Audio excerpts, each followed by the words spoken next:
usa ka content creator taga Dumaguete City. Nag-viral ni siya sa social media gumikan sa iyang makalingaw nga vlog. Sa iyang vlog, gibasa niya ang comments sa mga netizens ug kung unsa daw ang inistoryahan sa mga bisda kon magtagalog.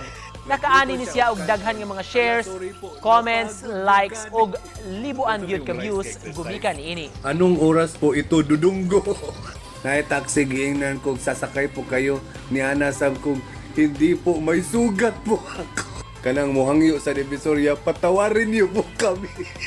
Kung sa'y sala ninyo, grabe ang baha dito sa inyo. Abot hanggang damdamin. Kadrama ba? Sa ato mga kapuso, kung doon na mo yung mga pampa good vibes ng mga videos o baka mga hulagway mamahimo kaayo nga itag mi ninyo, pwede sab nga isend ninyo sa atong FB page GMA Regional TV Live.